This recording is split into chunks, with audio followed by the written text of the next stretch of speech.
एक समय की बात है। जनपुरा नामक राज्य में राजा वीर बहादुर का राज था। राजा वीर बहादुर अपनी प्रजा और राज्य की बहुत भलाई करते थे। राजा के 3 पुत्र थे और अब राजा की उम्र बढ़ने के साथ साथ राज्य को लेकर उसकी चिंता भी बढ़ती जा रही थी। राजा सदैव बस यही सोचते रहते थे, उसके बाद तीनों पुत्र में कौन सा पुत्र अगला राजा बनने योग्य है। रानी साहिबा, मुझे लगता है कि अब मेरी उम्र आ गई है और कुछ समय बाद मुझे इस दुनिया से विदा लेनी होगी और अब इस राज्य का अगला राजा चुनने का समय भी आ गया है। महाराज, आप ऐसी अशुभ बातें न करें। अभी तो आपको हमारे साथ बहुत लंबा जीवन व्यतीत करना है और उचित समय पर आप सही उत्तराधिकारी का चुनाव भी कर लेंगे। मैं आपकी बात की सराहना करता हूँ, पर इस दुनिया में कोई भी अमर नहीं है। सभी को एक न एक दिन जाना ही है, पर मेरी चिंता ये है कि हमारे तीनों पुत्रों में से कौन ऐसा है जो अपनी प्रजा को साथ लेकर चले और उनके हित में सोचे। महाराज, इसकी चिंता न करें, इसे आप समय को सौंप दे। इसका फैसला तो समय ही करेगा। नहीं रानी साहिबा, हम समय के भरोसे नहीं बैठे रह सकते। इसका फैसला तो हम स्वयं ही करेंगे, क्योंकि हमने एक तरकीब सोच ली है, जिस तरकीब से हम पता लगाएंगे कि कौन सा पुत्र राजा बनने योग्य है।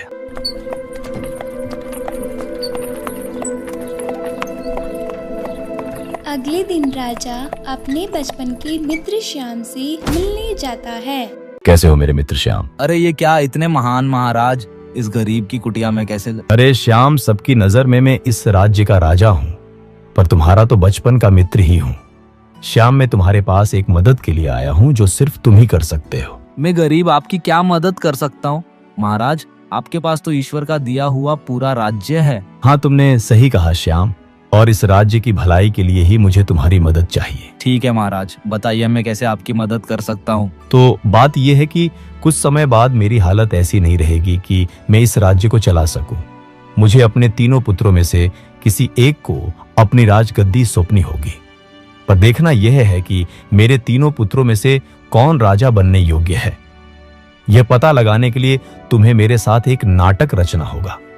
इस नाटक से यह साबित हो जाएगा कि तीनों पुत्रों में कौन अच्छा राजा है। और फिर राजा अपनी पूरी तरकीब घनश्याम को बताता है और वापस महल में लौट आता है। महल में आने के बाद राजा अपने तीनों पुत्र को एक एक करके अपने कक्ष में बुलाता है। प्रणाम पिताश्री, आपने मुझे किस लिए बुलाया है? रुद्र, तुम मेरे सबसे प्रिय पुत्र हो, यह बात तुम्हें भी पता है, और तुम सबसे योग्य भी हो।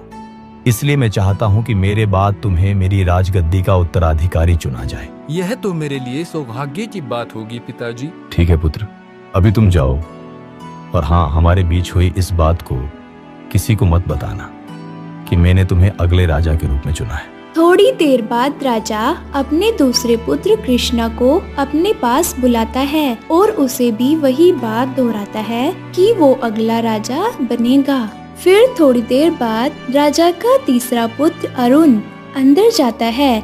राजा उसे भी वही बात कहता है कि वह इस राज्य का अगला राजा चुना जाएगा। महाराज, आपके मन में चल क्या रहा है?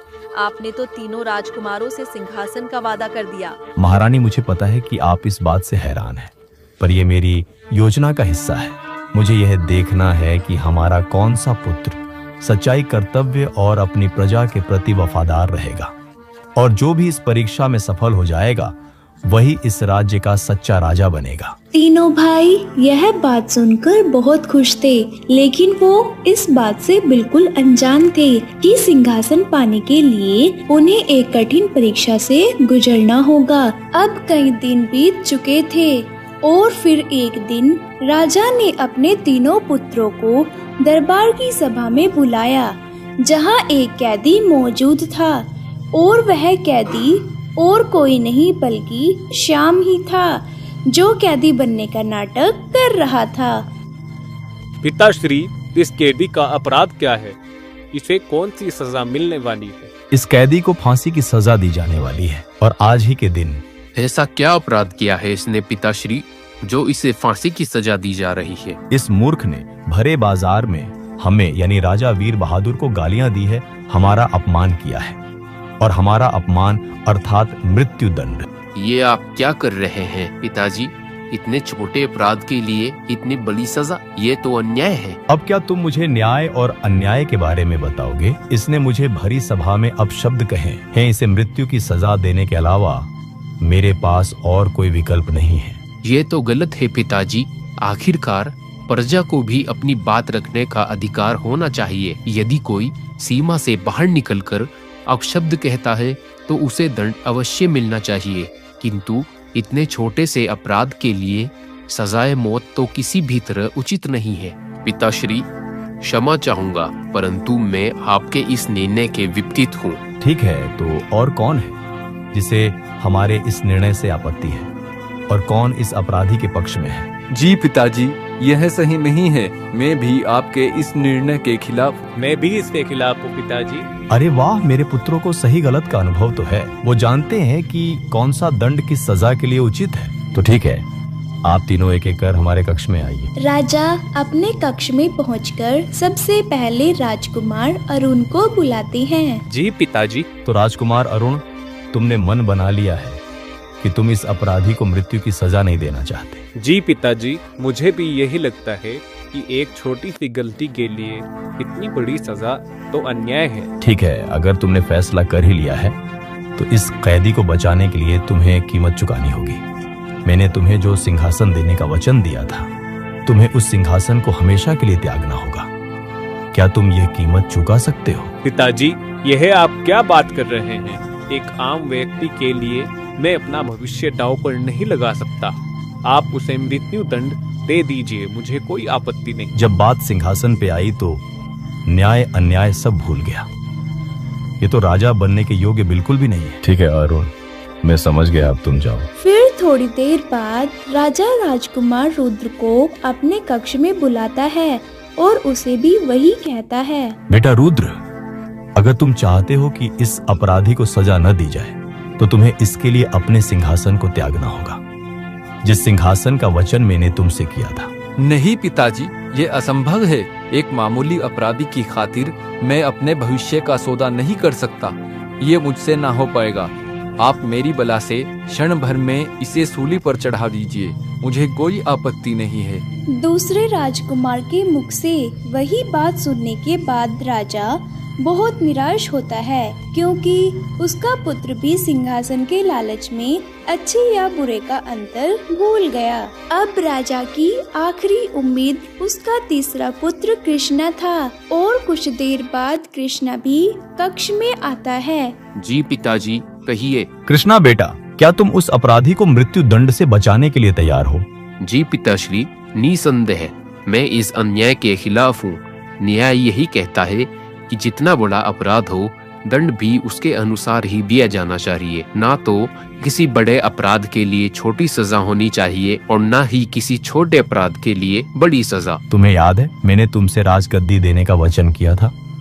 बस तुम्हें अपने सिंहासन का बलिदान देना होगा। अगर तुम चाहते हो कि उसकी जान बख्श दी जाए तो तुम्हें राजा बनने का सपना हमेशा के लिए भूलना होगा। मुझे मंजूर है पिताजी।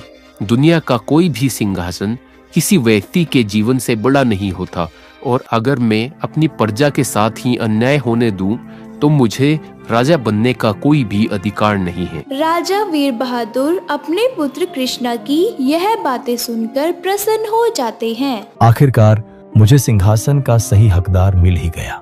मेरे दोनों पुत्र अपने स्वार्थ को प्रजा से ऊपर रखते थे, मगर कृष्णा उन दोनों से अलग है।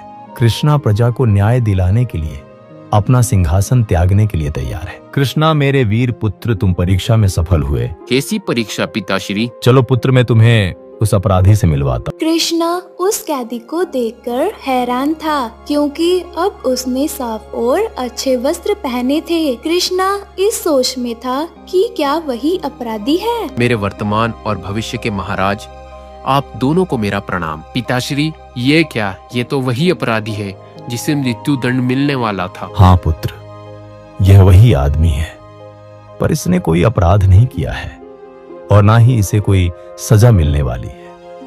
यह मेरा बचपन का प्रिय मित्र श्याम है, जिसके साथ मिलकर मैंने यह योजना बनाई और अपने तीनों बेटों की परीक्षा ली। रुद्र और अरुण अपने स्वार्थ के कारण इस परीक्षा में असफल रहे, किंतु तुम अपने न्याय पर डटे रहने के कारण इस परीक्षा में सफल रहे और इसी वजह से मैं तुमसे बहुत प्रसन्न हूँ। पिताश्री, मैंने ये सब शिक्षा आपसे ही ली है, फिर मैं किसी के साथ अन्याय कैसे कर सकता हूँ? एक सच्चा राजा वही है जो किसी बेकसूर को सजा ना होने दे। हाँ पुत्र, इसी कारण तुम इस सिंहासन के योग्य हो और अब से यह राज्य तुम्हारा है।